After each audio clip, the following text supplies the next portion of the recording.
శ్రీ గురుభ్యో నమ. ఈరోజు మనం ఒక విచిత్రమైన వ్యక్తి గురించి మాట్లాడుకుంటాం.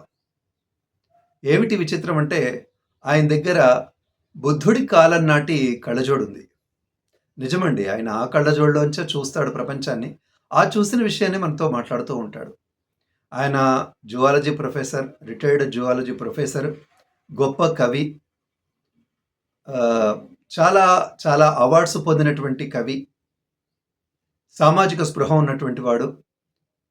చాలా చక్కని భాషా పరిజ్ఞానం ఉంది. చక్కగా మాట్లాడతాడు. ఆయన ఎవరు అంటే దేవరాజు మహారాజు. ఆయన దగ్గర బుద్ధుడి కాలం నాటి కళ్ళజోడుంది. మీరెట్లా చెప్తున్నారు అంటారేమో. మన దివ్యక్షేత్రం, పుణ్యక్షేత్రం అని చెప్పేటువంటి తిరుమల ఉంది గదండీ! అది ఒకప్పుడు బుద్ధుడి కాలం నాటిది. దాని కింద బుద్ధుడి అవశేషాలు కూడా ఉన్నాయట. ఆ బుద్ధుడి యొక్క అవశేషాల మీదనే తిరుమల నిర్మాణం జరిగింది. స్వామి కూడా బుద్ధ విగ్రహమేనట. దాన్ని తర్వాత వెంకటేశ్వర స్వామి విగ్రహం చేశారట. అంతేకాదు అనేక దేవాలయాలు, శ్రీశైలము, ఇతరితర వైష్ణవ దేవాలయాలు ఇవన్నీ కూడాను బుద్ధుడికి సంబంధించినటువంటి ఆరామాల మీద చేసిన నిర్మాణాలే అని ఆయన పదే పదే ఒకటికి 100 సార్లు చెబుతూ ఉంటాడు. అంతేకాదు ఈ మధ్య కాలంలో మనం నిర్మాణం చేసుకున్న అయోధ్య కూడా బుద్ధుడికి సంబంధించిందే. అక్కడ బుద్ధ చరిత్రకు సంబంధించిన అనేక ఆధారాలు కూడా బయటపడ్డాయి. ఇంకా కూడా బయటపడతాయి. ఏ దేవాలయం తవ్వినా దాని కింద తప్పకుండా బుద్ధుడికి సంబంధించినటువంటి చరిత్రక ఆధారాలుంటాయి అని చెబుతూ ఉన్నాడు. అయితే మరి నిజమే, కానీ ఎందుకు ఈ విషయం చెబుతున్నాడు అంటే, అతని ప్రధానమైన విషయం ఏంటంటే, ఈ సనాతన ధర్మము, వైదిక ధర్మము అని చెప్పుకోబడుతున్నటువంటిది ఏదైతే ఉందో, ఇది బౌద్ధ ధర్మాన్ని కావాలని తొక్కిపట్టి దౌర్జన్యంగా ఆలయాలన్నిటిని, ఆరామాల్ని ఆక్రమించుకొని వాటి మీద ఆలయాలు కట్టారు అనేది ఆయన ముఖ్య ఉద్దేశం. అంతేకాదు బౌద్ధ ధర్మమే గనక ఉండి ఉంటే ఈరోజు సమాజం చాలా బాగుండేది. అనవసరంగా ఈ మధ్వాచార్యులు, రామానుజాచార్యులు, శంకరాచార్యులు వీళ్ళొచ్చేసి సమాజాన్ని మొత్తం పాడు చేశారు. బుద్ధుడే ఉండుంటే ఎంత బాగుండేదో. ఇది వారి ఉద్దేశం.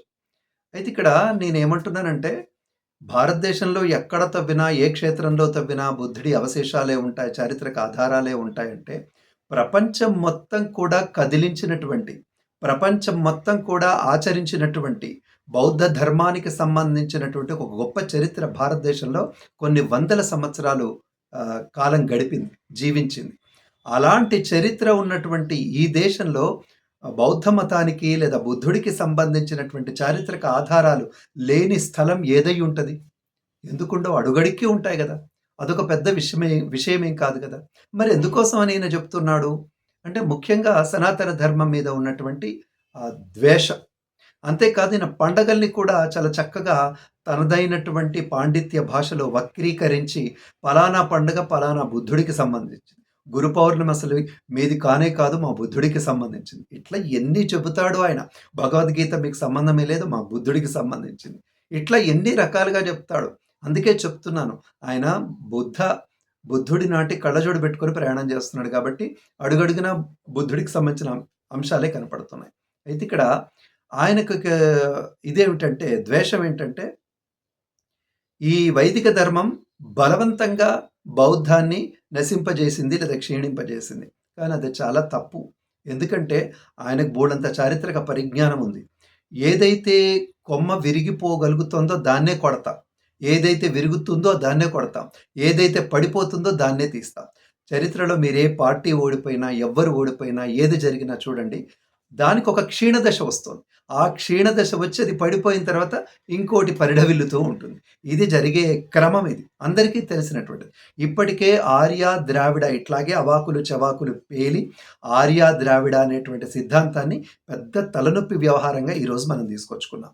ఏది ఆర్య ఆచారము, ఏది ద్రావిడ ఆచారము, ఏది తీసేయవచ్చు, ఎవరిని ఎక్కడికి పంపించవచ్చు, దేన్ని ఎలా విభజించవచ్చో తెలీదు.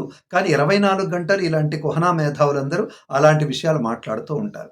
మళ్ళీ ఈయన అదే విషయాన్ని పదే పదే చర్చించడం వల్ల ఏం జరుగుతుందంటే, ఇప్పుడు కొత్తగా వినేటువంటి ప్రజలకు, కొత్తగా వింటున్నటువంటి యువతకు తప్పకుండా వాళ్ళ యొక్క ఆలోచన విధానం మారుతుంది. ఓహో! సనాతన ధర్మం అంటే అన్నింటి మీద ఈ విధంగా అధికారం ప్రదర్శించింది, లేదా అన్నింటినీ ఈ విధంగా అణగదొక్కింది అనేటువంటి ప్రమాదం ఉంటది. కానీ బాగా గమనిస్తే బౌద్ధం క్షీణించడానికి బౌద్ధ భిక్షకులు ఎంత కారణమో ప్రపంచమంతా తెలుసు. తెలిసినప్పటికీ కళ్ళు మూసుకోవడం అనేది అది న్యాయం కాదు. తరువాత సనాతన ధర్మం అనేటువంటి దానివల్ల సమాజానికి మేలు జరగట్లేదు. లేదంటే వర్ణ వివక్షత ఉంది. ఆశ్రమ ధర్మాలు సరైనవి కాదు. బౌద్ధ ధర్మం చాలా మంచిది అనుకుంటే మీరు బౌద్ధ ధర్మాన్ని వ్యాప్తి చేయవలసినటువంటి పద్ధతి ఈ సనాతన ధర్మానికి సంబంధించిన దేవాలయాల్ని గురించి చెప్పి వాటి అడుగున ఈ దేవాలయాలున్నాయని రెచ్చగొట్టడం సరైనటువంటి పద్ధతి కాదు. ఒకవేళ నిజంగా అయోధ్య బాబ్రీ మసీదే అయ్యి ఉంటే మీరు ఈ మాట మాట్లాడేవాళ్ళా? ఈ రోజున అయోధ్య కట్టబట్టి మీరు మాట్లాడుతున్నారు.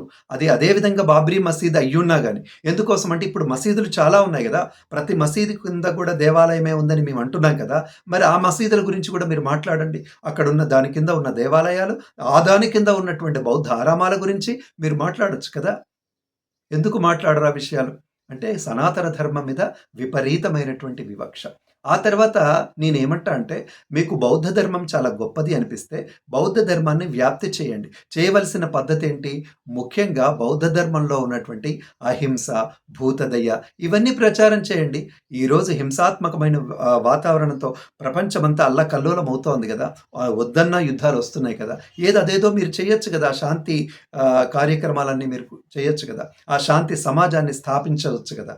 గుళ్ళు స్థాపిస్తారా ముందు? శాంతి భావాన్ని స్థాపిస్తారు. మీరు శాంతి చైతన్యాన్ని, శాంతి భావాన్ని, సహనాన్ని స్థాపిస్తే ఏ గుళ్ళు గావాలో, ఏం గావాలో వాళ్ళే నిర్మాణం జేసుకుంటారు గదండీ!